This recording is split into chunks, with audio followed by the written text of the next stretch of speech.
Olá, eu sou o Micael Moura. Olá, Enio Fernandes. Olá, Eliel Moura. E seja bem-vindo a mais um programa Manual de Guerreiro do Arsenal Teológico.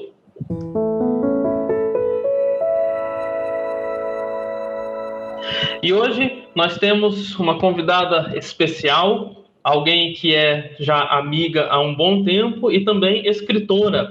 Hoje nós vamos então receber a Renata. Renata, tudo bem? Tudo. Obrigada pelo convite. Maravilha. Então nós começamos geralmente a nossa conversa tentando entender quem é o nosso convidado, assim, não nós que nós geralmente conhecemos já, mas para quem não conhece. Então, para responder a seguinte pergunta, quem é Renata? Como que você colocaria isso? Primeiramente, sou filha de Deus, cristã, batista, e atualmente sou esposa de pastor, mas eu e meu marido, nós temos chamado para trabalhar com missões indígenas, mais especialmente na área de aviação, mas a gente não está ainda na área de missões porque eu estou cuidando da minha saúde. E também sou formada em teologia pelo Seminário Batista Regular do Sul, e também tenho pós em psicopedagogia e estou agora fazendo faculdade de pedagogia. Tenho um grande desejo de trabalhar na área infantil, educação infantil, e acho que é isso. E escritora também. Eu não me considero ainda uma escritora, porque Escrever um livro escritora, né? Mas Deus tem usado o livro e eu vejo isso como um chamado do Senhor para transmitir as lições que Ele me ensinou primeiro, né? E apesar de todo mundo já saber qual é o livro, porque está na thumb, mas a gente até agora não falou o nome do livro. Como que se chama o seu livro? É O Vazio da Maternidade. Vazio da Maternidade. Isso. Fala sobre como eu lidei com a infertilidade. Tá, joia. A gente vai chegar lá, mas só para poder a gente conseguir fazer um plano de fundo melhor. Hoje, atualmente, a irmã está atuando no ministério. Como é que está essa situação e onde que fica? Nós estamos trabalhando, auxiliando o pastor titular na Igreja Batista Regular da Graça, em Boa Vista, Roraima. Mas nós temos o chamado para missões indígenas. Até 1 ano e pouco nós estávamos nos preparando, que são vários cursos para poder entrar na Missão Novas Tribos do Brasil, mas nós tivemos que interromper o curso, estava quase para se formar, já faltava só um semestre, por causa da minha saúde, e o médico aconselhou cuidar da saúde primeiro, né? E resolvemos vir para cá, para Roraima, que era o melhor lugar, e já tínhamos um convite para poder ajudar o pastor Aureliano na Igreja da Graça. E tem sido da mão de Deus, nós vemos que foi a mão de Deus que nos guiou até aqui, e estamos aprendendo muito com o ministério do meu marido no pastorado. Legal. E aí, Enio e Eliel, como que vocês conheceram a Renata? Não pode ser, acho que diferente, que foi no seminário. Eu já estava estudando, acredito que no meu 3º ou 4º ano, quando a Renata entrou no seminário. Eu acho que foi isso. Uhum. Só não lembro certo se foi no meu 3º ou 4º ano. Foi em 2013. Foi o 3º. 13, então, no 3º ano. Eu lembro da situação, mas antes de começar a nossa entrevista, a gente comentou um pouco sobre isso, né? A gente estava na casa de um casal, né, que era da igreja de Osternac, e aí estava eu, o Micael e a Renata e mais 2 amigos, né, Isso. da Renata. A gente estava jogando alguma coisa, acho que foi a primeira vez que a gente teve o contato, né? Já tinha ouvido falar sobre a Renata já, mas quando eu fui conhecer mesmo foi nesse dia, e eu não... depois de um tempo que eu entrei no seminário, né, depois de 4 anos. Mas depois a gente teve contato na igreja, né, alguma coisa assim no seminário. Mas o primeiro contato mesmo foi nesse momento. Eu lembro que a gente estava jogando alguma coisa. Ô, Eliel, explica direito jogando, porque pelo seu testemunho você foi criado no bar. Pois é, né? Jogando sinuca, jogando bilhar. Eu acho que era Explica. no PlayStation. Jogando Não era, né, Biel? Não era sinuca, né? Não. E não era na minha vida do bar também. Tá jogando Renata, games. como que é esse processo de você entrar na nova tribos? Qual é o alvo, né, dessa missão? Por que as novas vocês iriam tribos? fazer? Como é que é? Por que as novas tribos também, né? Por que novas tribos? Então, a Novas Tribos, ela tem um curso como teológico, como a gente fez no seminário, né? Que é o Instituto Bíblico Peniel, que fica em, acho que é em Minas Gerais. Eu nunca fui lá, mas eu quero muito conhecer. Mas eles também aceitam missionários que fizeram outros seminários, mas precisa passar por um segundo instituto bíblico, que se chama Centro de Treinamento Missionário Shekinah, que fica em Goiás, em Vianópolis, Goiás. E, basicamente, é matérias que vão focar nessa área de missões transculturais. O foco da Novas Tribos é trabalhar com indígenas, seja aqui no Brasil ou em outros lugares do mundo, falando outra língua, o missionário teria que aprender outra língua. Então, a gente tem aula de antropologia, tem aula de aquisição de língua fonética, que é muito legal também. Você pode aprender qualquer língua do mundo sem ter a parte escrita, sem ter uma gramática. É muito legal, mas é muito difícil. É para quem realmente tem aptidão, e claro, quem não tem aptidão, sem ajuda, né? Mas é um curso de 1 ano e meio, lá em Vianópolis. Nós estávamos no nosso segundo semestre, e foi o período de... Tem acampamento também, e é um acampamento completamente diferente do que... Aqui no norte, em Roraima, a gente tem acampamento bem rústico, né? Que a gente diz rústico. Agora, o acampamento do Instituto é bem mais rústico. A gente vai abre, tem que... A gente não, né? Os homens abrem o terreno, e no caso, dividiram os grupos em 3 grupos, e no meu grupo só tinha o Ruben, meu marido, de homem.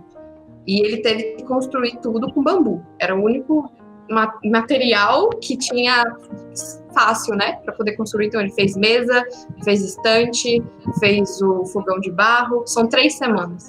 E é bem assim, eles têm esse foco em treinar, preparar o aluno para qualquer experiência que ele vai ter entrando numa aldeia ou indo para um outro país para trabalhar com transcultural. E mesmo que eu e o Rubem já fomos para lá com o desejo de trabalhar com aviação, na área de aviação, é preciso passar por esse treinamento, porque mais do que o conhecimento, a missão, ela precisa conhecer quem é você. Qual é o seu caráter, se você realmente é um filho de Deus, que está apto a receber ordens, trabalha em grupo. Então, pode ser que você não passe nas matérias, se reprove nas matérias, mas você aceita entrar na missão. E o contrário também, você pode passar com 10 em todas as matérias, mas você não aceita na missão se eles estiverem vendo algum problema na sua vida, e você não deixa também, se permite ser trabalhado, né? E no nosso caso, a missão, assim que a gente chegou, o Rubem já tem mecânico de avião, falta ainda algumas carteiras para ele tirar na ANAC, mas já está o processo já para quase terminar a parte de mecânica. Então, a missão já ficou já com os olhos brilhando para a gente trabalhar mais nessa área, porque no ano passado a missão ganhou um helicóptero que trabalha no Rio Branco e precisa de pilotos e mecânicos. E no caso do Rubem, ele vê Deus chamando ele mais para trabalhar em mecânica. E o nosso caminho ainda para chegar até ele ser um mecânico do helicóptero ainda vai demorar um pouco, porque precisa a gente terminar o curso da Novas Tribos, ainda ele precisa ir para a Asa de Socorro, que é outra missão que tem cursos, que faz curso de piloto e mecânico de avião. E ele teria que ir para os Estados Unidos fazer o curso do helicóptero, para ser o mecânico do helicóptero. E a missão, ela paga todo o custo do curso lá nos Estados Unidos, então deveria ser acho que um ano e pouco lá. Então, ainda tem um processo muito grande ainda para a gente ir para lá. E por que a Missão Novas Tribos? Acho que o Rubem, ele é filho de missionário que trabalhou com a Missão Novas Tribos. E antes de conhecê-lo, eu já tinha o desejo de conhecer mais da missão. Já conheci alguns missionários aqui do norte, de Manaus, e aqui de Boa Vista também. E meu grande desejo era estudar e me preparar lá no Instituto, esse que a gente estava aqui, acabou que a gente não continuou, né? Mas pretende voltar. Trabalhar mais com missões indígenas, né? Se preparar mais. É o instituto mais capacitado da América Latina. Então, né? Aqui a referência na América Latina é o Instituto é o Centro de Treinamento Shekinah da Novas Tribos para preparar missionários para trabalhar com o Ministério Transcultural. Legal. E, assim, já até respondendo o que eu tinha falado, a gente já se conhece desde criança, né? Lá você é de Boa Vista, é de Boa Vista mesmo, né? Sim. Nasceu lá. Uhum. Mas eu não consigo lembrar, e meu pai pastoreou lá, então a gente se conhece disso. Enfim, resumindo bastante. Mas eu não consigo lembrar, não sei se eu já ouvi em algum momento com relação à tua conversão. Em que momento você entregou a vida a Cristo e quando que você resolveu ir para o seminário? Porque pensando no Instituto Shekinah ou qualquer um desses, Novas Tribos, tudo já é um terceiro, quarto passo, né? Sim. Pensando na vida cristã. Como resumida ali, como que foi essa caminhada? Eu sou filha de crentes, né? Então sempre fui para a igreja, mas não era salva. E eu ouvia muito na escola bíblica dominical aquela música que falava: se o seu coração parar de bater agora, se você for embora, para onde você vai?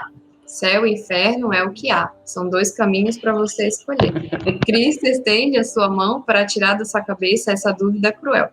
E eu lembro que eu tinha 7 anos e essa música ficava na minha cabeça, ficava. E eu tinha certeza que eu não ia para o céu. Essa música é traumatizante. É chocante essa música aí. Eu não dormia. Mas é da boa. Que passava noites e eu ficava pensando, para onde eu vou? Eu sei que eu não vou para o céu, então eu vou para o inferno. E, pela graça de Deus, numa lição da escola bíblica dominical, a professora falou sobre o céu e eu entreguei a minha vida a Cristo. Mas demorou ainda um tempo para eu começar Deus trabalhar no meu coração. Acho que o primeiro passo, que foi fundamental, foi que o meu pai, ele depois que eu me converti, ele disse: eu e minha irmã mais velha, vocês 2 vão aprender flauta para trabalhar na igreja. E foi até a irmã do Micael que estava dando aula de flauta para todas as crianças lá da igreja. E a gente começou o grupo de flautas da Betel. E foi muito importante, porque eu era uma criança que estava aprendendo que tinha uma responsabilidade com Deus na igreja. A gente apresentava na frente da igreja, e às vezes a gente até era convidado para tocar em outras igrejas. Então, isso cria uma responsabilidade de você servir, né? E mais ou menos com meus 14 anos foi quando eu me batizei, e foi ali que eu comecei a realmente ter um crescimento espiritual de querer estudar mais a Bíblia e querer até pensar, eu acho que seria legal fazer uma matéria ou outra no seminário. Aqui em Roraima tem um seminário, mas ele funciona noturno, não é tão grande, não tem um espaço físico, funciona em salas das igrejas aqui. Então eu comecei a sentir o desejo no coração de estudar no seminário. Mas dizia no meu coração, não vou trabalhar de forma integral no ministério, eu não quero isso, eu quero ser médica, porque meu pai queria que eu fosse médica. E foi interessante que veio o missionário da Novas Tribos, Sérgio Botilheiro, veio fazer uma conferência de missões na minha igreja em 2010, e foi quando Deus começou a mostrar: eu tô te chamando para o ministério.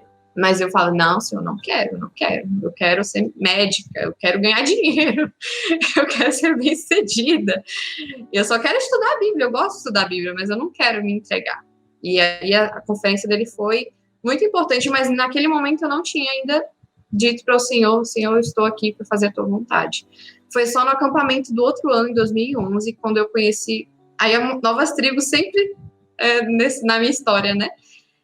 Conheci uma outra missionária da Novas Tribos, que na verdade ela estava para ingressar na Novas Tribos e hoje ela trabalha no Acre, com a tribo Cachoeana, e ela estava para ingressar ainda, para estudar nos institutos da missão. E conversando com ela foi que eu disse, não, Senhor, realmente. Eu falei para ela que eu tinha essa luta ainda interna, não tinha falado para ninguém isso, ninguém sabia, foi a primeira pessoa que eu falei.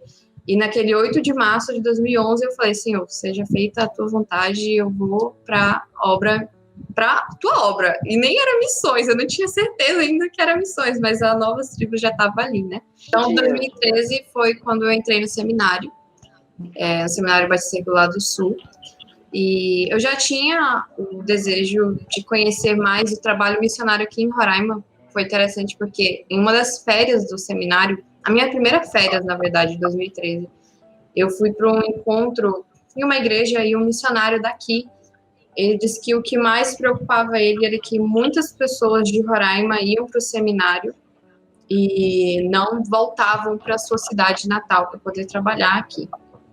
E que há tantos campos missionários aqui em comunidades indígenas, muitos municípios que ainda não têm igrejas. E isso chamou atenção e ficou no meu coração. E depois de um tempo, mais especificamente em 2014, as conferências do seminário de missões sempre foram muito especiais para mim, porque em cada conferência Deus falou muito no meu coração. E principalmente em 2014 foi quando eu vi que Deus estava me chamando para missões indígenas. Se eu não me engano, foi o pastor Rubens, o sogro do Eliel, e o pastor Isaías Divino, que eram os preletores. E os dois trabalhavam nessa área, né? Acho que o pastor Rubens tinha contato no Pará, se eu não me engano, e o missionário Isaías trabalhava com os indígenas no Vale do Javari.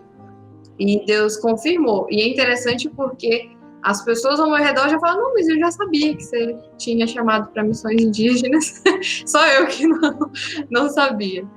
E eu acho que o que foi o divisor de águas sobre missões para mim foi que eu sempre tinha aquele sonho missionário. O pessoal fala na missão que é meio que romantizar missões, né?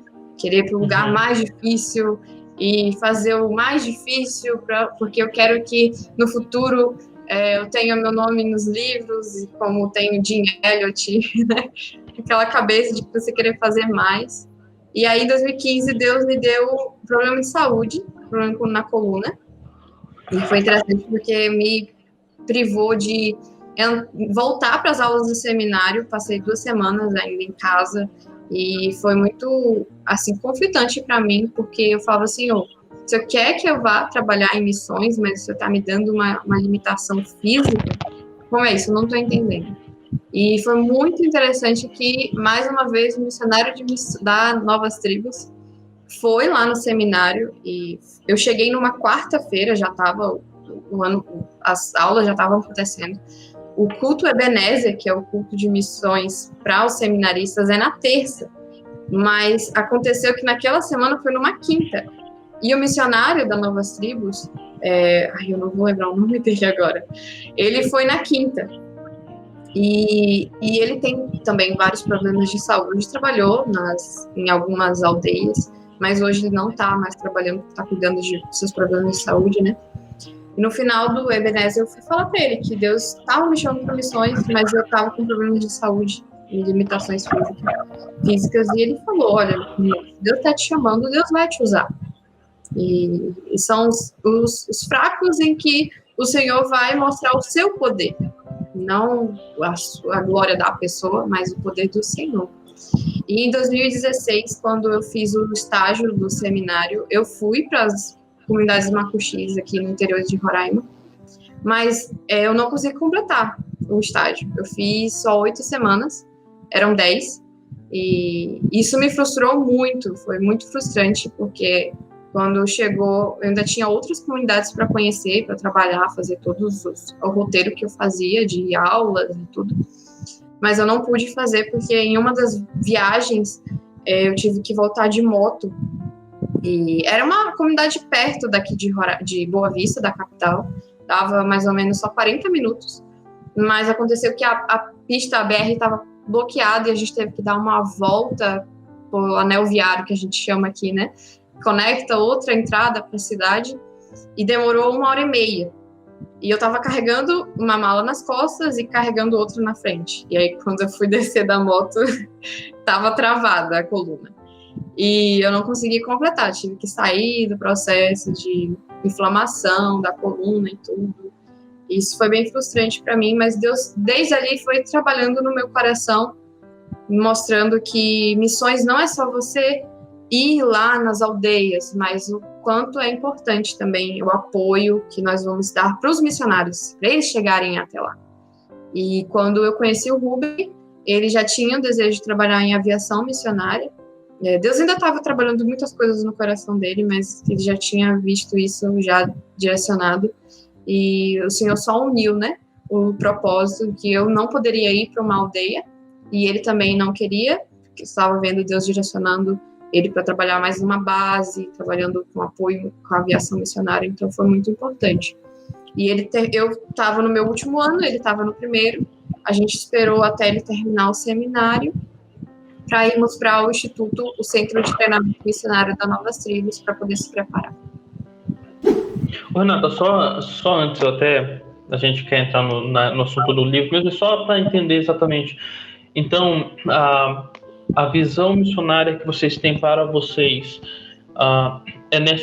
o Rubens, pastor Rubens, missionário Rubens, não sei como é que chama ele, mas trabalhando na manutenção de aeronaves, ajudando também, eu acho que na movimentação ali, né, na locomoção. E o falar do evangelho em si seria em quais momentos nesse processo? A gente teria contato, ele, né, mais especificamente, se ele fosse para uma aldeia, ele teria contato com os indígenas, mas pela barreira linguística ele não poderia falar do evangelho, né? Até porque o missionário que trabalha na aldeia, ele tem anos ali ainda aprendendo a cultura, aprendendo a língua para poder conseguir traduzir a Bíblia, para poder depois falar do evangelho.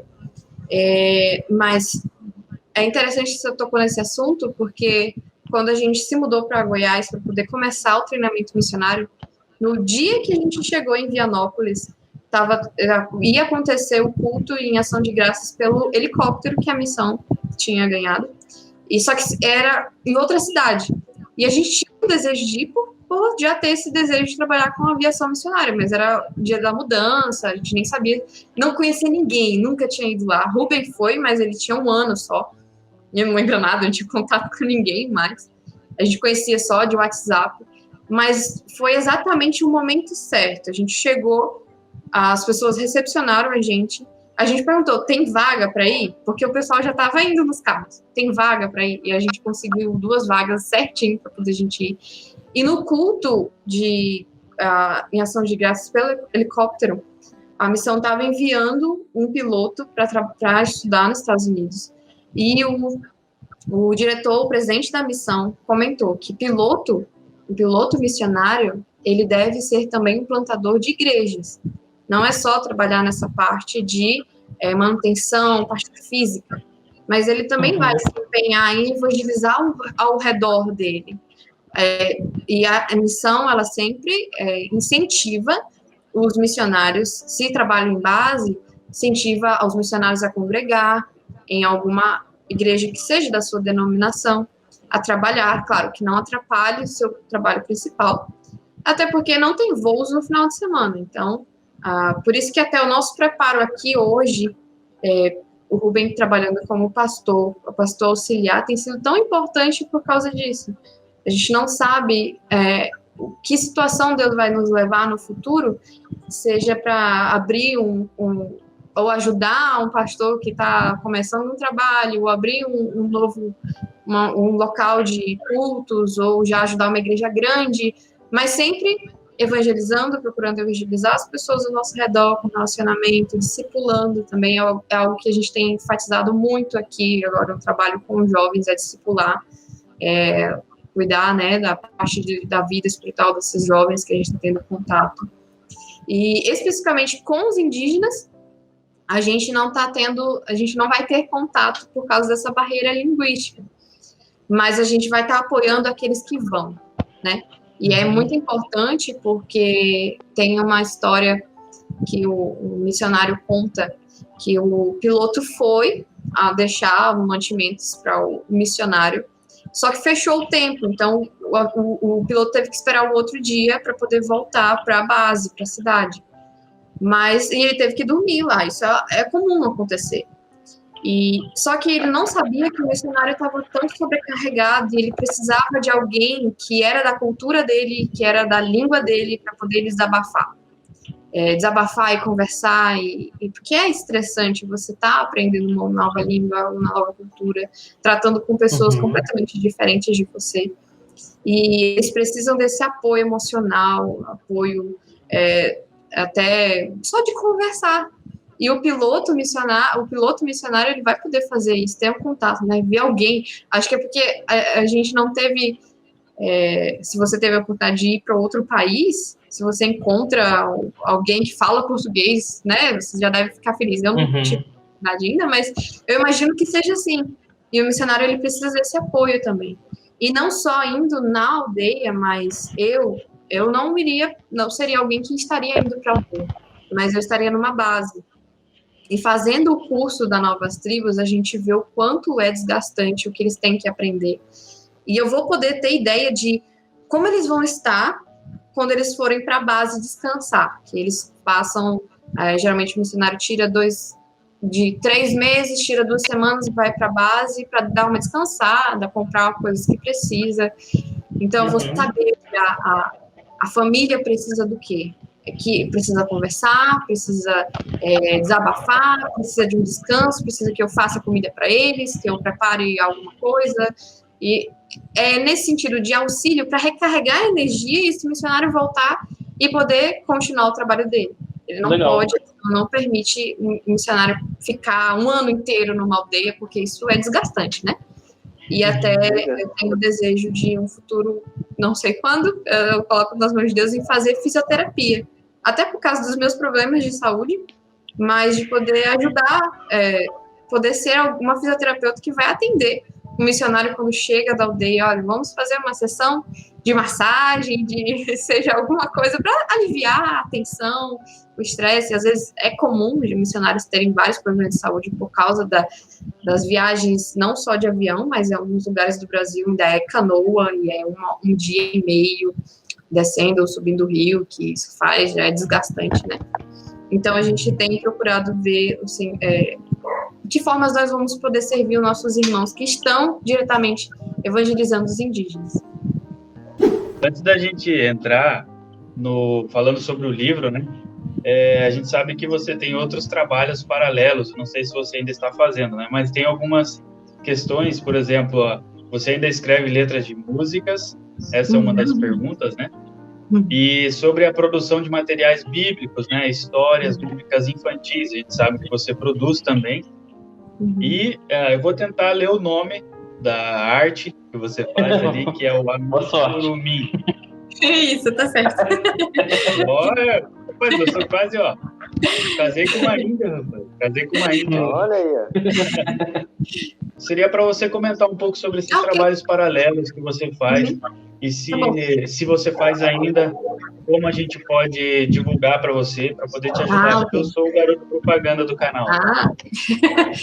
É verdade. Sim, eu faço. A música faz tempo que eu não faço. É algo que tem que tirar um tempinho para poder fazer, mas trabalho infantil é algo que está no meu coração já há muito tempo. E eu tenho continuado a fazer histórias. E é uma forma até de nosso sustento, né? E agora, eu sei que a gente vai comentar um pouco isso depois, mas nós vamos fazer um tratamento, fertilização in vitro, que é um pouco caro, é um tratamento caro. Então, a minha loja online, a Panda Gifts, tem de tudo quanto é o que você imaginar, de papelaria, de material infantil, e o amigurumi também, que eu aprendi na quarentena. A pandemia a gente tem mais para fazer. Eu vou aprender amigurumi, foi uma forma de renda que eu gosto bastante, que Deus tem usado bastante, né?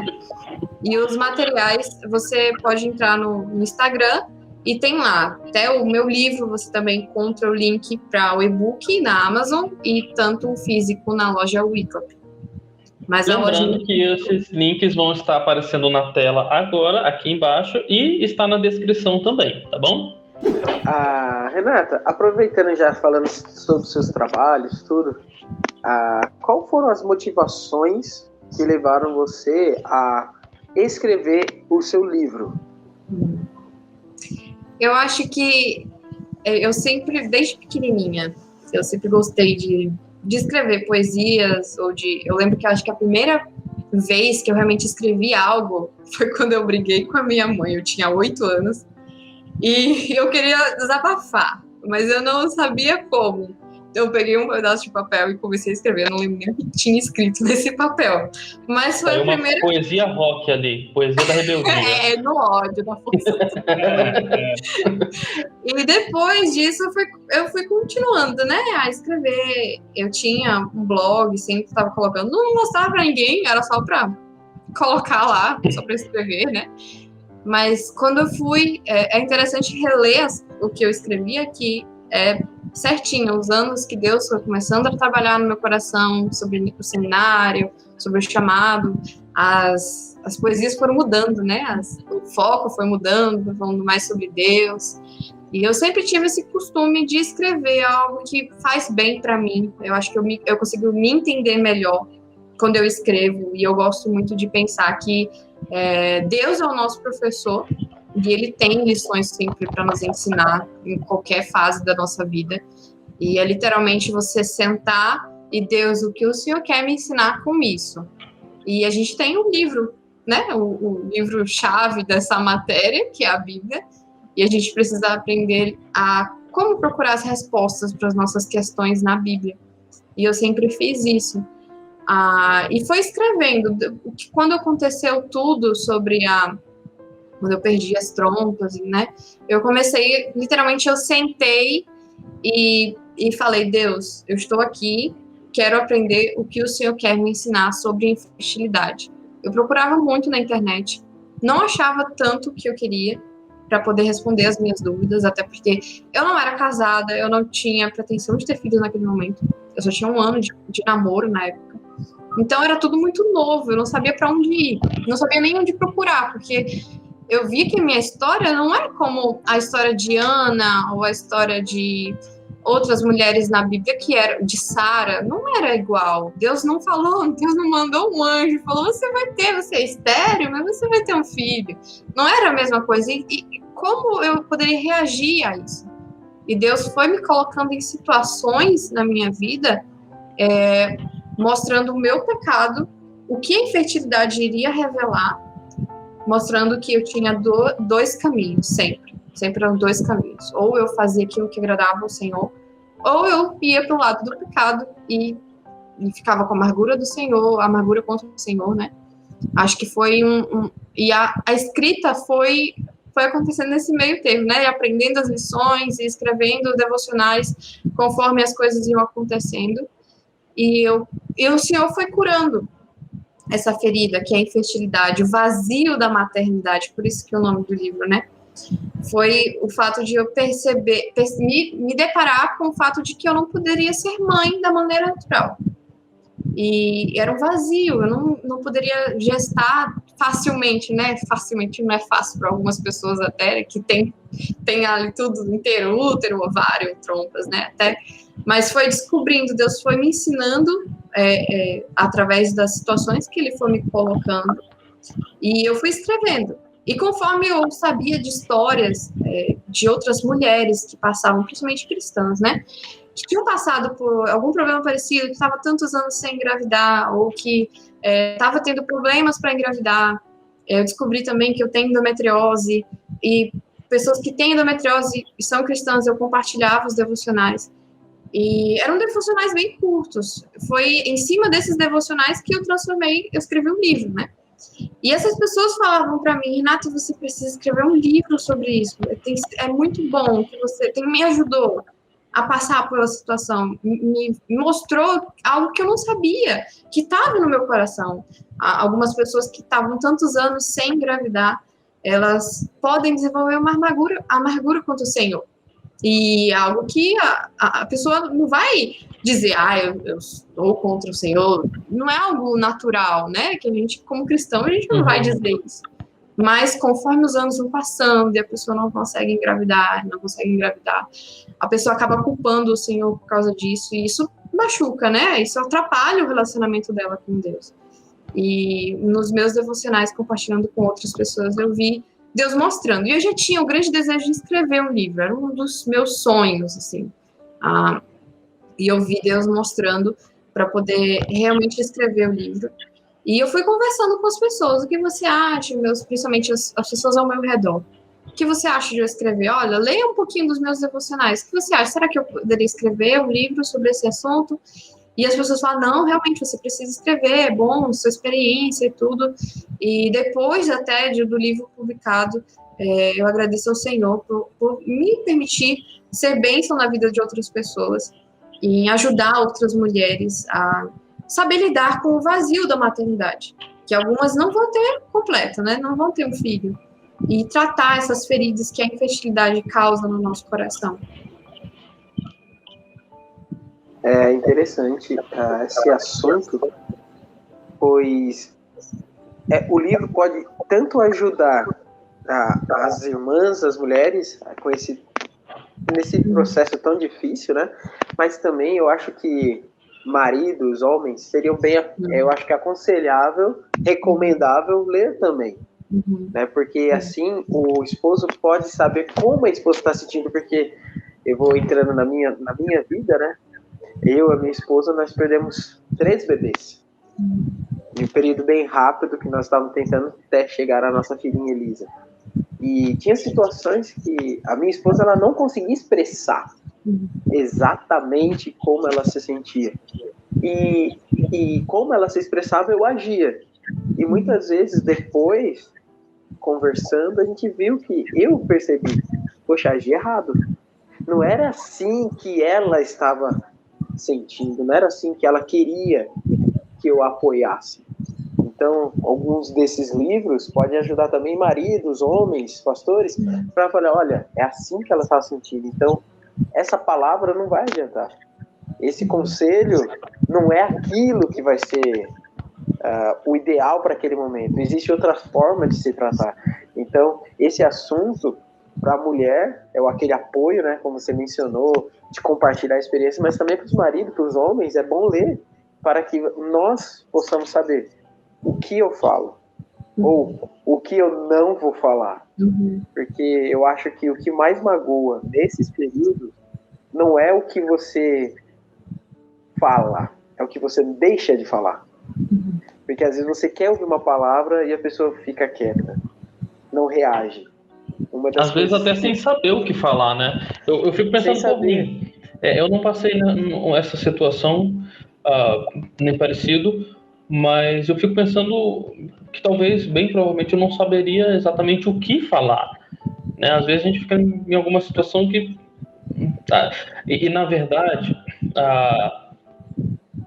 tanto a Renata quanto a Natália, você, todos nós passamos pelo seminário.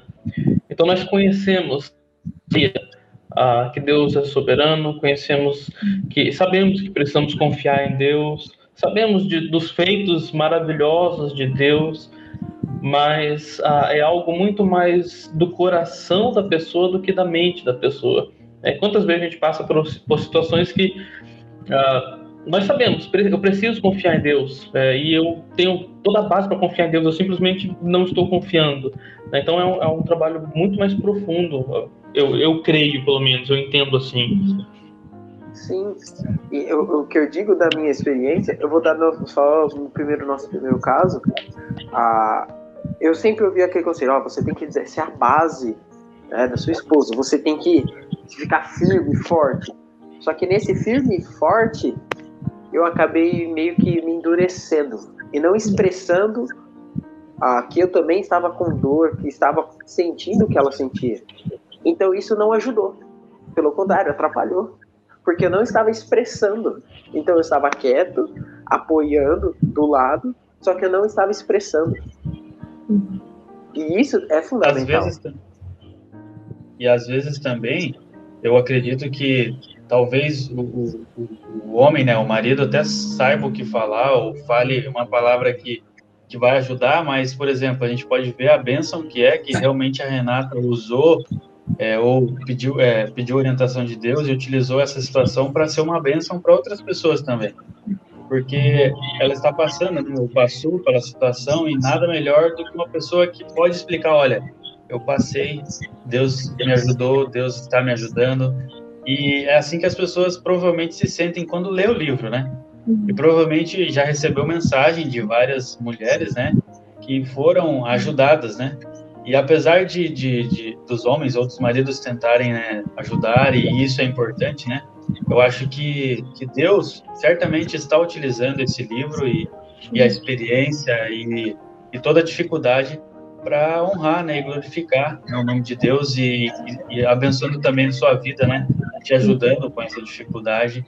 E assim, a gente fica feliz, né, quando a gente traz alguém que escreveu ou que está compartilhando algo, né. Às vezes é um livro normal, igual o do pastor Luiz Miguel, né, falando sobre jogos, mas também são livros que tratam de um assunto mais profundo, que é o caso do seu livro, né? Algo que realmente trabalha com o leitor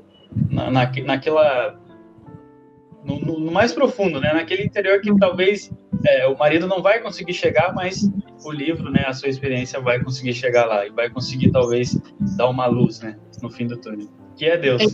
É interessante que acho que a infertilidade, no meu caso, ela revelou mais do meu coração para eu ter que construir uma base sólida sobre o meu conhecimento de Deus do que outra coisa. Acho que o fato de ter filhos hoje, a gente mesmo tendo o desejo de fazer a fertilização e estar no processo de fertilização, tem a possibilidade de não dar certo. Mas também tem como adotar. Mas também pode ser que nunca consiga adotar. E tudo bem, mas eu sou outra pessoa depois do que eu passei. Principalmente porque junto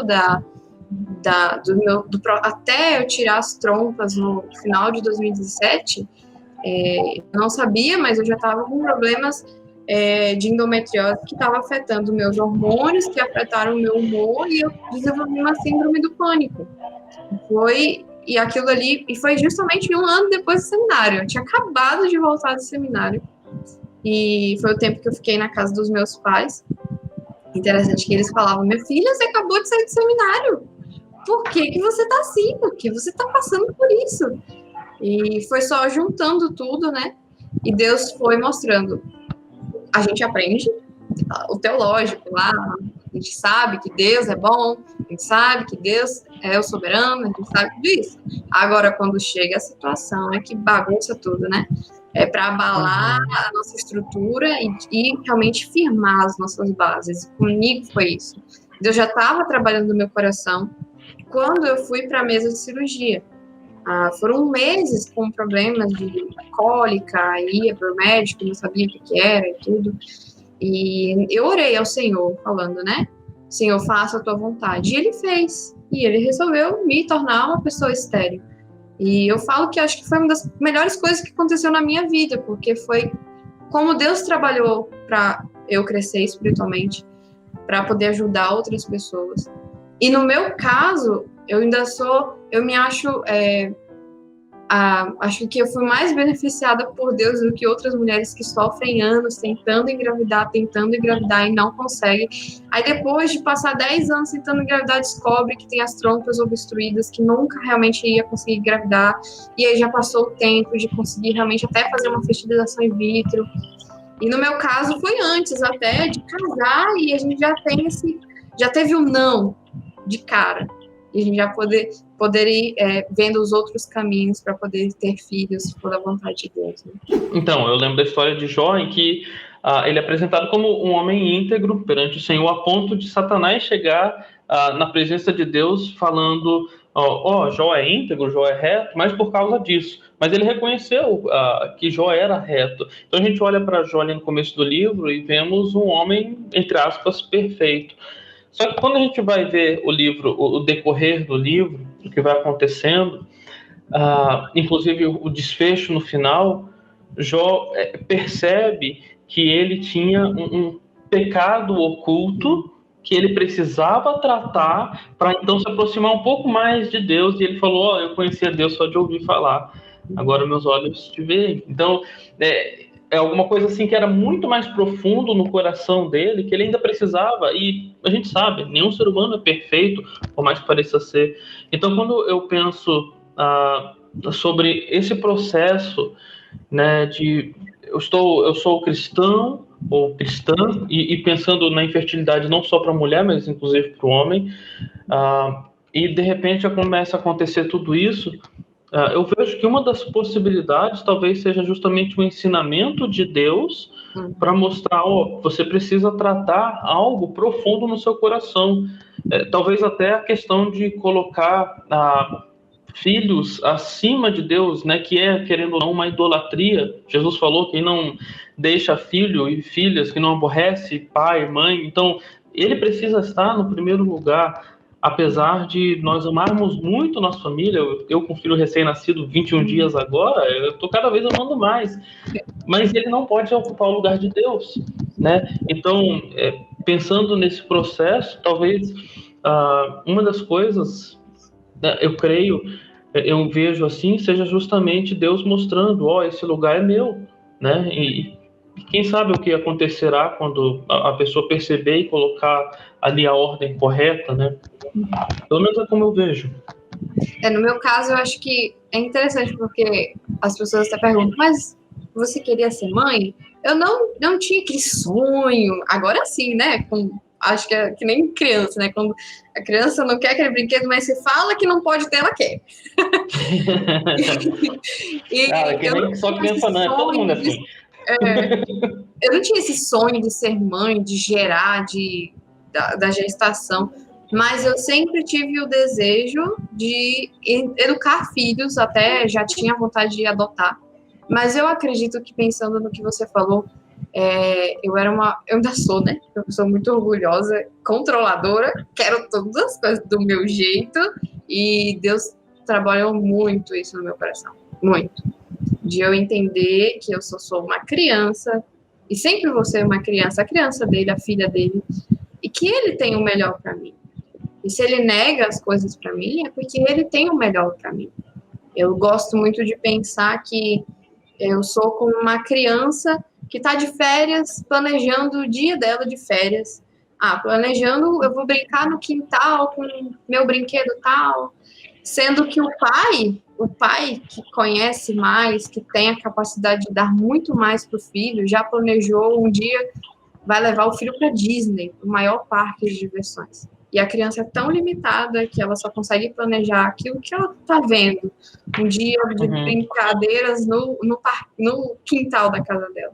E Deus falou isso comigo. E o que ele permitiu até hoje, né? O fato de a gente sair da escola, que eu já tinha um desejo de ir para o Instituto desde 2015, e foi muito frustrante também a gente ter que sair por causa da minha saúde. Deus continuou trabalhando no meu coração. Eu estou dizendo, né, eu estou no controle, eu sei o melhor para você. E ele sempre querendo trabalhar isso no meu coração. E acho que a disposição também de aceitar de bom grado o que Deus permite na minha vida. De dizer: Senhor, tudo bem, tá doendo. Eu não queria isso. Mas o Senhor sabe. O Senhor é bom, o Senhor sempre faz o que é bom. Eu não posso entender que isso é bom. E, como eu falei, né, a infertilidade foi algo, eu posso ver que foi uma das melhores coisas que aconteceu na minha vida, porque me transformou. Me fez uma filha melhor. Uma filha que está mais disposta a fazer o que Deus quer. Não para minha glória, porque por mim eu estaria carrancuda e contra o Senhor, mas o Espírito dele em mim me ajudou a decidir a fazer aquilo que agrada a ele. Eu vejo também dessa forma, e uma vez eu conversando com algumas pessoas, alguns irmãos, ele fala: nossa, mas por que, né? Por que Deus permite? Por que essas coisas acontecem? E como a Renata falou, eu não entendo. E uma vez eu conversei com uma pessoa e falei: olha, eu não entendo. E posso ser muito sincero, eu também nem quero saber. O que eu tenho é que confiar que esse é a vontade de Deus e é o melhor para mim. Porque acho que o que dói em algumas situações assim é você ficar procurando um motivo. Uhum. Você na nossa limitação, nas nossas limitações, querer saber o porquê.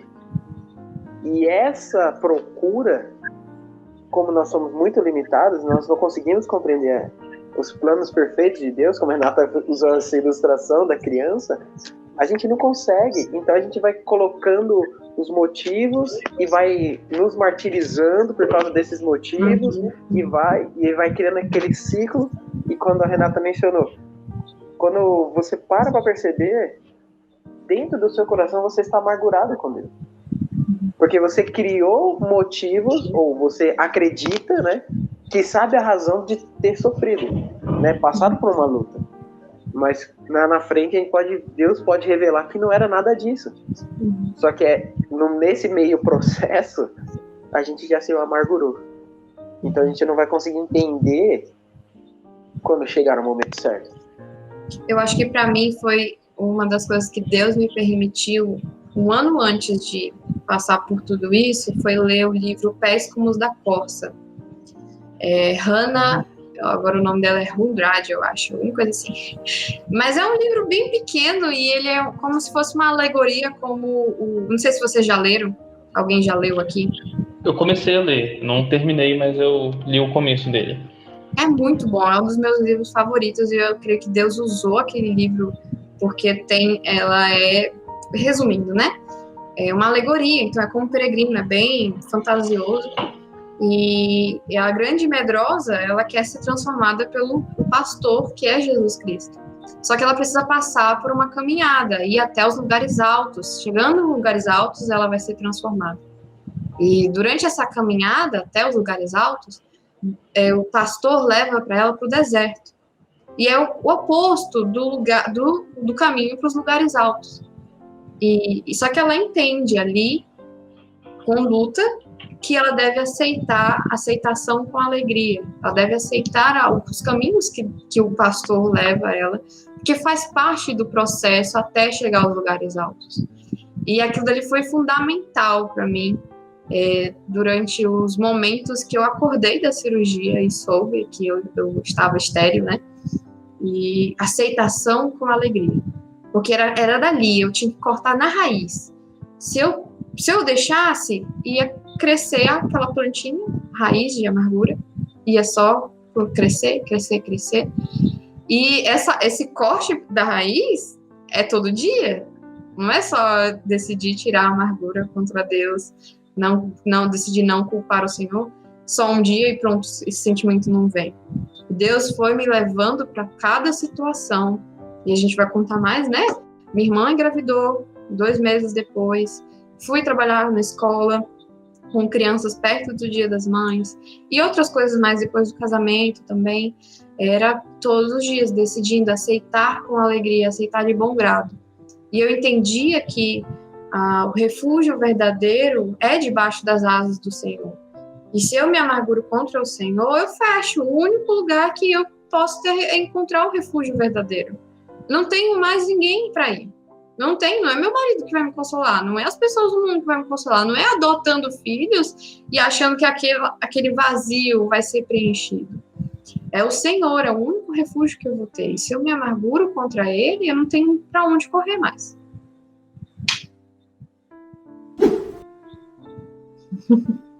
Tem algo aí a dizer? Eu posso continuar falando. Porque a gente aqui temos história. E eu acho muito interessante, só para a gente pontuar, que, como você falou, né, da caminhada, do dia a dia. E isso serve para todas as áreas, né? Em específico, isso é algo muito pessoal, né? Que a gente vive, a mulher vive, principalmente nós, homens nunca vamos conseguir reproduzir, se eu posso dizer assim, né? Entender perfeitamente como que é essa dor. E uma vez um senhor estava falando comigo, e depois do que aconteceu conosco, eu contando, eu já até usei o exemplo da irmã como ajuda para algumas pessoas, e ela falou, não, mas eu não entendo, eu tenho passado por muitas lutas, eu tenho passado por tudo, desde que eu aceitei Cristo, eu não entendo. Aí eu mencionei, falei, irmão, talvez por ignorância ou por algum momento, uma fraqueza nossa, uma limitação. Mas Deus, ele nunca ocultou na sua palavra que pessoas sofreram. Servos seus nunca sofreram. Temos histórias, como já foi mencionado, Jó, temos a história de Davi e outros que sofreram. Né? Então, nosso Deus, ele nunca ocultou isso. Mas nós temos que saber como lidar com isso, com as outras referências que mostram que Deus, ele é, sim, amoroso, cuidadoso. Aí eu mencionei para ele, falei, olha, eu acho que Deus é bom, vendo as lutas que o irmão passa. Porque talvez Deus saiba que se Deus te desse muitas bênçãos ou você estivesse em uma situação boa, você ficaria longe dele.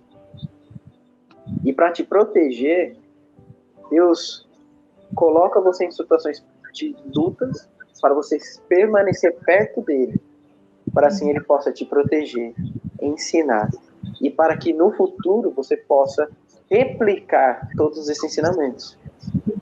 Mas se Deus não desse, talvez a nossa vida seria completamente avulsa, né? Perdida longe dele. Eu acho que também para ser mais usado, né? Não só mais usado, mas usado da melhor forma.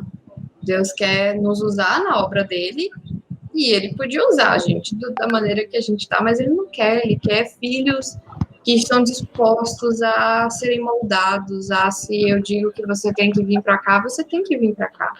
E ter essa dependência, esse relacionamento com o Senhor vai nos ajudar, não só no serviço, mas pensando agora, né, eu e meu marido, a gente está se preparando para fazer a fertilização e a gente conversa muito sobre a educação de filhos. E a gente só se vê incapaz de educar filhos pensando no Senhor. O Senhor nos ajuda a fazer como o Senhor quer. E isso precisa de uma limpeza, uma purificação. E eu nunca vou esquecer que uma vez um pastor falou que as provas, elas são como uma cirurgia de peito aberto. O Senhor precisa ir no profundo e sem anestesia, e dói, mas é para purificar, é para limpar. Se não limpar, a pessoa não vai melhorar. E eu acredito que as provas são assim também. Dói. E a gente não vai também ficar pedindo, Senhor, preciso de provas, Deus sabe a medida certa, né? Mas a gente sempre tem que parar, Senhor, o que o Senhor quer me ensinar nessa provação. E eu acredito que a infertilidade, ela veio para me ensinar várias coisas, mas Deus está me permitindo hoje passar por muitas mais coisas, muitas provações, e como qualquer pessoa, para poder ser mais usada, ser mais aperfeiçoada para Ele e ser usada para a obra dele. Eu acho que o texto que encaixa, e eu estava lembrando desse texto desde o começo da nossa conversa sobre provações, dificuldades, eu acho que todos conhecem, né? Que é Tiago, capítulo 1, versículo 2, 3 e 4, que diz, meus irmãos, tende por motivo de toda alegria ao passardes por várias provações, sabendo que a provação da vossa fé, uma vez confirmada, produz perseverança. Ora, a perseverança deve ter ação completa, para que sejais perfeitos e íntegros e nada deficientes. A gente sabe que as provações, e quando nós perseveramos, né, e passamos por ela e não fugimos da provação, ou, como foi falado no começo, né, tentando não deixar a amargura, né, explorar o nosso coração, a gente, passando pela provação, a gente vai ter crescimento, né, para que possamos ser perfeitos, né, e quando a gente fala perfeito, não é a questão de não pecar, né, mas sim ser uma pessoa que conhece a palavra de Deus para crescer espiritualmente. E é uma alegria quando a gente passa e pode olhar para trás que a gente cresceu, né, que a gente compreendeu, e não que a gente parou ou que a gente se afastou de Deus, mas que a gente se aproximou mais de Deus. Eu acredito que essa situação tenha me ajudado, né, a crescer, e provavelmente vai ajudar muita gente ainda, e a gente ora e espera nisso. Léo, sabe o texto que eu estava pensando na mente desde o começo? Vocês estão me ouvindo? Então, né? É lá o de 2 Coríntios 12, quando Paulo fala sobre o espinho na carne, e é um texto que falou comigo em determinada época da minha vida muito, que ele fala, pelo que sinto prazer nas fraquezas, nas injúrias, nas necessidades, nas perseguições, nas angústias, por amor de Cristo. E essa última frase é impressionante, porque quando sou fraco, então é que sou forte, que tem tudo a ver com a confiança em Deus, saber que Deus sabe o que Ele está fazendo, Ele não perdeu o controle. Uma frase que eu sempre preciso ficar me relembrando quando eu estou passando por uma tribulação é: Deus ainda está no controle. Apesar de nossa vista não parecer que não está, mas Ele ainda está no controle. E que quando tudo foge da minha mão, é aí que eu me torno forte, porque eu não luto com as minhas forças, eu luto com as forças de Deus. Então, esse é um texto que eu acho que também casa muito bem ali, né? Que estava na minha mente também. Outro Tem texto, vários, né, que a gente pode falar. Sim, muito emocional eu gosto agora. muito. Agora está na hora.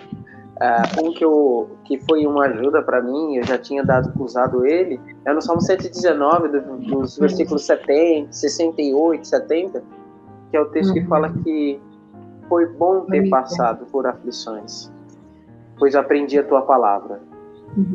Foi bom ter passado por lutas, pois agora conheço seus mandamentos. E realmente, nós, por causa das nossas limitações, Deus, Ele sabe que muitas vezes nós precisamos disso. Como a Renata falou, é uma cirurgia e que a única forma de nós sermos gratos a Deus, né, sermos completamente limpos, é passando por um processo doloroso. Vai ter tempo, mas se nós confiarmos, após, vamos dizer, foi bom. Já começando mais ou menos a envelopar para o final da conversa, pensando na própria escrita do livro, ou do livro em si, como foi a recepção do livro, tanto por pessoas crentes quanto por pessoas descrentes, visto que no livro a irmã fala sobre Deus sendo o nosso refúgio, né? Isso serve também para pessoas descrentes, como um pontapé para iniciar o evangelho, né? Como que, eu não sei também se a irmã teve esse feedback ali de recepção das pessoas. Acho que, falando de descrentes, a minha família, né, apoiou comprando, e é interessante que elas, assim, me acompanharam bastante, até a família que eu tenho em Manaus, que a cirurgia foi feita em Manaus, quando eu perdi as trompas, e eles acompanharam tudo, o processo todo, né? Me acompanharam depois, aqueles dias depois da cirurgia, e viram como eu estava, viram tudo, né? E eu acredito, eu nunca tive, assim, que eles falaram, minha família falou, isso foi um testemunho para mim, até porque descrente não tem muito isso, né, de falar essas coisas. A gente teve a oportunidade de falar de Cristo com eles, sim, mas eu espero que tenha sido um bom testemunho, até porque o que aconteceu, como foi a cirurgia, né, eu fiquei, claro, nos outros dias eu não estava bem, porque tinha acabado de sair de uma cirurgia, mas eu estava bem, a minha mente estava tranquila.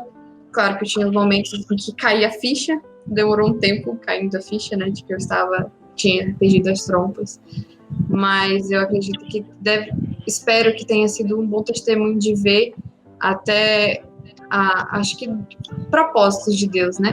Quando eu acordei da cirurgia, foi uma cirurgia, anestesia geral, mas passou o limite. Eles me deram uma anestesia de 1 hora, mas a cirurgia acabou sendo 3 horas, então eles tiveram que me dar mais anestesia. E eu acho que eles me deram alguma coisa para acordar, porque eu acordei com vontade de correr da maca. Era assim, como se tivessem dado adrenalina para eu acordar.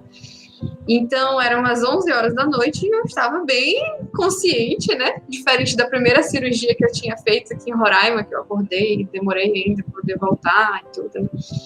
E justamente Deus permitiu que eu voltasse bem consciente. E cheguei no quarto, minha mãe falou, eu perguntei, mãe, como foi a cirurgia? E a minha mãe falou, minha filha, você teve que tirar as trompas, o médico teve que tirar, a gente não sabe o porquê ainda, o médico só foi no outro dia falar conosco. E o interessante é que quando o médico chegou para falar com a gente no outro dia, parecia que ele tinha, assim, acabado com a minha vida. Ele estava tão triste, falando, olha, eu tive que tirar, porque você estava já estava para desenvolver infecção generalizada e tudo, tive que tirar, mesmo sabendo que você é uma moça nova, não casada e tudo. E eu falei, tudo bem, doutor, isso foi o melhor, né? E Deus me deu depois da cirurgia, aqueles momentos para eu ficar refletindo e lembrando de tudo aquilo, né? Aceitação com alegria. Se eu não aceitar, vai vir a amargura. E uma enfermeira falou, nossa, parece que nem fez cirurgia agora. Você tá tão normal, você tá tão feliz. E foi Deus mesmo que foi dando paz, os pensamentos. E conforme os dias foram passando também, eu senti as orações dos irmãos. E eu espero que tenha sido um bom testemunho para os incrédulos, especialmente a minha família, né? E era interessante que eu tive que voltar de avião, já na outra semana, eu tinha acho que nem 5 dias de cirurgia, como era uma cirurgia bem pequena, mas eu tive que ir de cadeira de rodas saindo do avião. E as pessoas perguntam, né? Que cirurgia que você fez? Eu tirei as trompas, eu tive que retirar as trompas. E as pessoas acho que elas ficavam mais tristes do que eu. E eu acredito que isso é algo de Deus, é a graça do Senhor, né? Amparando os nossos pensamentos, amparando o nosso coração, nos ajudando a aceitar isso com... Não é alegria, eu não falava isso rindo, né? Eu perdi as trompas, mas eu falava isso tranquila e sabendo que Deus tinha permitido tudo isso, né? E quando eu falei que eu ia escrever o livro, até para fazer uma forma de arrecadar dinheiro para fazer a fertilização in vitro, muitas pessoas compravam para poder ajudar. Eu falava, eu estou comprando para poder te ajudar na fertilização in vitro. Porque é um assunto bem específico, né? Não é um livro devocional que você pode fazer com as mulheres no EBD. Não. É pontual. Eu não conheço tantas pessoas que passaram por essa situação nas igrejas, né? Então, não é um livro que poderia alcançar, assim, várias pessoas, mas, pela graça de Deus, tem alcançado muitas pessoas que têm o problema em específico, né? Seja de tentar engravidar, ou a endometriose, ou qualquer outra infertilidade em si, né? E eu já tenho recebido esse feedback de que tem ajudado a pessoa a entender e a aceitar com bom grado aquilo que Deus tem colocado na vida dela. Com relação à publicação do livro, Renata, como foi essa questão de publicar? Conte para a gente um pouco sobre essa questão da publicação em si, com a editora, como é que foi?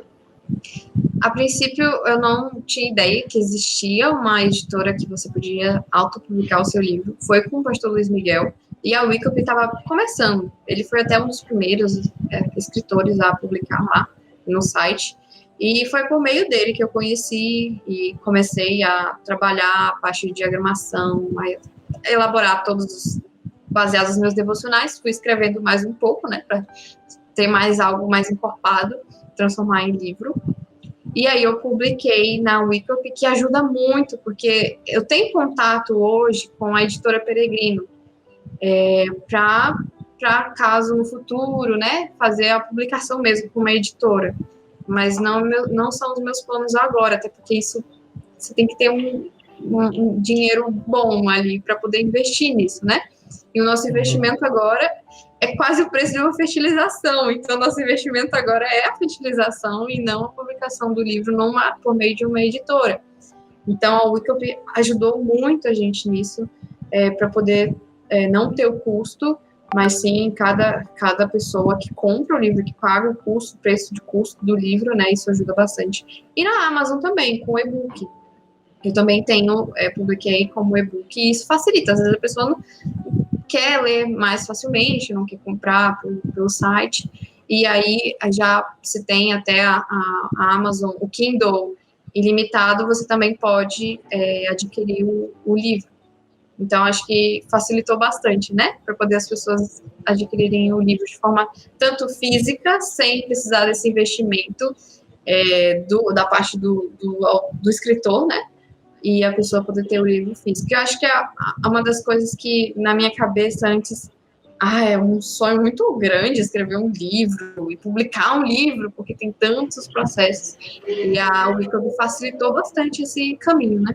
para publicar um livro e ter as pessoas terem o livro físico em casa. Então, nós temos o costume de pedir, quando nós estamos finalizando, né, a nossa entrevista, nós pedimos para que deixe uma mensagem, né, uma palavra de encorajamento para aquelas pessoas que querem escrever um livro também, justamente porque nós estamos com o livro em foco, né, e você sendo uma escritora, mesmo que você não se considere uma, a gente considera, que nós colocamos na lista de escritores, né? Então, deixa uma mensagem. Eu considero escritora. Escritor é quem escreveu um livro. Ela escreveu um livro, é escritora, não tem que considerar. Uma vez eu perguntei de uma menina que também é escritora, eu perguntei quando é que eu posso mudar a biografia do meu Instagram para escritora? Só quando eu publico numa editora de verdade. Assim, eu autopublicando já considero essa escritora, né? Mas Deus trabalhou bastante também isso no meu coração. É algo que foi muito do orgulho, né? Como era um sonho, a gente sempre pensa, né, fazer isso, e o ser humano é orgulhoso, pensa, né, você vai voltar, as pessoas vão ter o meu livro, vão ler o meu livro, e Deus escolheu me tornar infértil, estéril, para eu poder escrever o livro, e hoje, eu estou até no processo de um segundo livro, por causa da fertilização. Eu precisei emagrecer, eu ainda estou precisando emagrecer mais, mas já foram 10 quilos, ainda falta 7 quilos ainda para poder perder, para poder ter uma qualidade boa na gestação. Pode vir gêmeos, então o cuidado todo é maior, né, por causa da minha coluna e tudo. E são outras lutas, são outras lições que eu falei, Senhor, me ensina nesse processo de emagrecimento, como aprender do Senhor. E eu acredito que é um chamado, a certeza de que que Deus quer que você faça isso para a glória dele. E algo principal, foi fundamental para eu parar até, né, essas coisas. Eu falo isso brincando agora, que eu não me considero escritora, mas isso pesava um pouco no meu coração, né, quem sou eu para escrever livros? Eu estava até pensando em não escrever esse segundo livro por causa disso. Por achar que eu não sou digna de escrever livro. Quem sou eu? Eu só tenho 25 anos. O pessoal escreve com os seus 60 anos, escreve livro, né? Mas aí Deus me levou para o texto de 1 Coríntios. E se você, aquele das obras, o que você faz é como uma prata, o ouro, ou é como uma palha, o feno, que vai ser consumido no dia, né, do grande julgamento. E Deus falou, o seu livro é o quê? O seu livro vai passar pelo fogo. Se o seu livro foi feito para a sua glória, ele não vai passar pelo fogo, ele vai se consumir. Agora, se o seu livro foi feito para a minha glória e para ajudar outras pessoas, e entendendo que eu sou somente um instrumento na mão de Deus, é um livro que vai ser para a glória do Senhor, né? Que vai passar pelo fogo do grande julgamento, como qualquer outra coisa que a gente faz, como o ministério em si. Se eu faço para minha glória ou não, se eu faço porque eu sei que Deus me chamou para isso. Então, às vezes, porque não tem tantos escritores brasileiros, né? A gente não conhece tantos até. Então, a gente acha que tem que ser um teólogo de tantos anos, e tem que ser um livro também. Até eu estava com isso, Deus estava me ensinando. Eu fiquei pensando, nossa, meu livro está muito simples, ele é só um devocional, e será que eu não tenho que deixar mais rebuscada a linguagem? Aí eu comentei isso com a pessoa que me ajudou, que foi basicamente a revisora, né? E ela falou, Renata, seu livro é bom porque é como se você estivesse sentada do meu lado e você contando a sua história. E é uma leitura fácil. E a gente, quando se preocupa com a linguagem rebuscada, o brasileiro mal lê, né? Não tem esse costume de ler. Agora você vai querer colocar a linguagem rebuscada, ele não vai querer ler mesmo. E isso eu ouvi até de pessoas que não passaram pelo processo da infertilidade, mas falam, Nata, teu livro é tão fácil de ler, tão gostoso, você lê rápido, assim como se a gente estivesse conversando. Porque foi um devocional e eu quis só realmente passar a minha experiência, né? Mas eu acredito que, é claro que o meu é focado por experiência, mas se a gente for falar de não sei qual é o foco do livro de vocês, né? Mas se for mais conceitos teológicos, a gente deve transformar de forma acessível para qualquer um. Eu que trabalho com crianças, a gente sempre tem que transformar até a doutrina mais difícil para uma linguagem mais clara, para poder a criança entender. E a gente acha que é só com criança. Não, um adulto tem que ser assim também. Se a gente começar a usar uma linguagem rebuscada, vai ficar muito mais difícil. E eu acredito para que seja um livro que seja realmente uma bênção e seja acessível para outras pessoas, a gente tem que se preocupar menos com isso de tem que ser teologicamente com as palavras rebuscadas. É claro que tem que ser teologicamente certo, mas a forma, o povo brasileiro é mais mais informal, e a gente está escrevendo para brasileiros, né? A gente vai até pegando a cultura brasileira, nós temos muitos livros que são traduzidos. E quando a gente lê, eu li até alguns sobre infertilidade, mas a cultura é outra. A vida da pessoa é outra lá no país dela. Agora, falando de brasileiro, nós temos uma vivência diferente, né? E a forma também de se expressar e comunicar é muito diferente. Então, se igualar ao povo brasileiro, como os brasileiros vão receber a informação do seu livro, né? E eu acho que é isso que a gente tem tentado aqui no canal, principalmente nesse quadro, né, chamamos ali escritores, a gente tem tentado deixar bem gravado isso, que o importante é a pessoa se dedicar em escrever e escrever, né? Tem tanta gente aí que tem capacidade, às vezes já tem um material, mas a pessoa começa a usar isso como uma espécie de desculpa, né? Ainda não está bom e tudo, e finda não abençoando outros. Isso. Então, é algo que eu tenho muita vontade de escrever. Agora, na verdade, eu já tenho uns 4 títulos ali de temas para escrever. Só não comecei porque minha vida está uma correria de cabeça para baixo, né? Então é impossível escrever agora. Mas, inclusive, conversar com o pastor Luiz Miguel, o pastor Guto, tem mexido até comigo. Às vezes a gente fica com tanto medo, não tem que ter todo planejado. Não, senta e escreve. Depois melhora alguma coisa, né? Alguém vai editoriar, alguém vai dar uma lida, vai mandar melhorar. Mas então isso é bem importante, realmente. Acho que tem que colocar como um chamado. Como qualquer chamado. Acho que eu não vou ser pastor, eu acho que eu vou ser missionária. Eu não tenho capacidade para isso, não sou digna para isso. É a mesma coisa, eu acho que para ser escritora, eu falo, né, eu não me considero escritora, mas Deus trabalhou muito no meu coração, mesmo tendo o livro publicado, né, e pensar que eu vou ser bênção, para eu ser bênção para outras pessoas. E se eu vou colocar empecilhos, sou eu que estou colocando. Deus permitiu certas coisas acontecerem especificamente comigo para que eu pudesse abençoar outras pessoas. E todos nós 4 que passamos pelo seminário, não, claro, colocando a gente num patamar mais alto, mas eu acho que é uma responsabilidade nossa de transmitir o conhecimento de Deus, de escrever livros e ter escritores brasileiros falando de teologia para os nossos irmãos, porque, como eu falei, tem a cultura, livros traduzidos não atingem tanto quando a gente vai procurar livros sobre certos assuntos, né, que é algo mais devocional para a vida do dia a dia, para os nossos irmãos das igrejas, não falando de livros para o seminário, livros teológicos, para atingir os nossos irmãos e ajudar esses irmãos a conhecerem o nosso Deus mais. E nós temos essa responsabilidade, da mesma forma que Deus nos chamou para ensinar a palavra dele, para evangelizar outras pessoas. O livro é essa forma de você ensinar outras pessoas e até alcançar pessoas que eu nem conheço ler o meu livro. E espero, e o que eu recebi foi que foram abençoadas de conhecer uma parte de Deus que elas nunca conheceram, tratando com a infertilidade.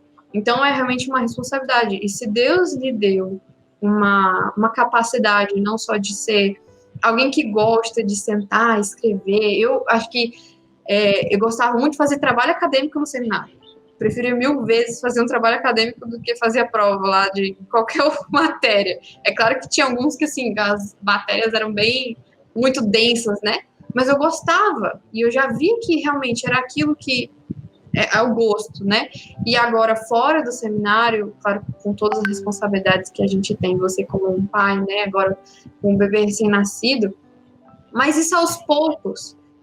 O pastor Luiz Miguel me deu o grande conselho. Irmã, o mais difícil é escrever. Escreva. Senta e escreva. E eu ouvi outro conselho de outra escritora. Escreva no momento. A ideia veio, pare o que você está fazendo e escreva. Seja um parágrafo, seja uma frase, anote sua ideia, porque no calor do momento é que você vai estar pensando, refletindo sobre aquilo. Se você deixar para depois, eu tinha que escrever sobre aquele assunto, e escreva no calor do momento. Pare, celular mesmo. Eu tenho a mania de colocar e criar um grupo no WhatsApp e eu vou escrever lá mesmo. Você está em qualquer lugar, você consegue escrever. E escrever é uma prática, você tem que criar esse hábito, né, de escrever. Da minha parte, queria agradecer a Renata. Foi muito bom conversar, revê-la depois de tantos anos. E espero que Deus possa estar cuidando de vocês, continuando cuidando. Que Deus abençoe nesse novo processo do tratamento, nos treinamentos do Rubens. Que Deus possa estar abençoando vocês ricamente. E mais uma vez, obrigado por essa cambada aqui, essa oportunidade dessa conversa tão gostosa. Isso aí. Obrigado, Renata. Muito bom tê-la conosco. Essa entrevista muito boa.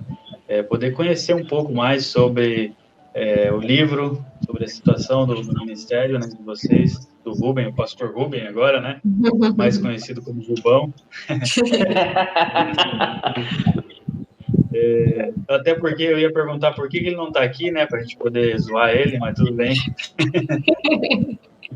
Mas manda um abraço para ele. Deus abençoe vocês, o ministério de vocês. Estou muito feliz, né, com os propósitos. Vamos orar. Pode ter certeza que eu e Sara vamos estar orando por vocês. Obrigada. E quem sabe nos encontramos aí no norte, né? Nunca se sabe, né, onde a gente vai vir parar. Mas Deus abençoe. E obrigado pela entrevista para nós e também pelo incentivo, né?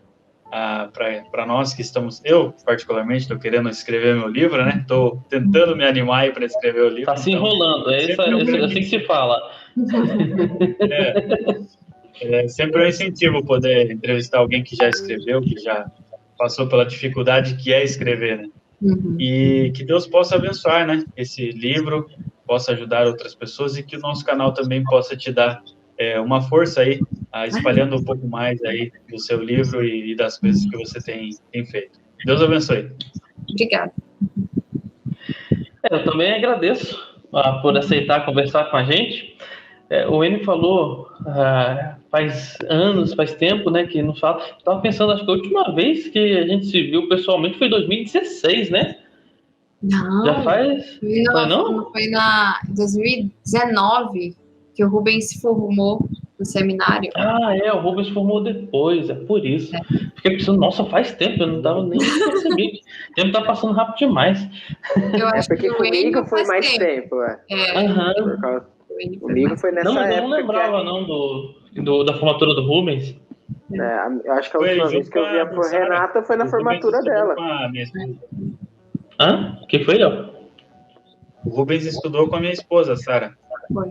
Né?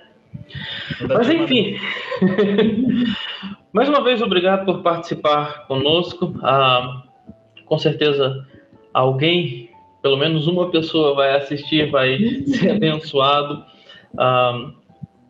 E como a irmã falou, o mais importante é nós termos Deus no centro, Deus no foco, Deus como nosso refúgio.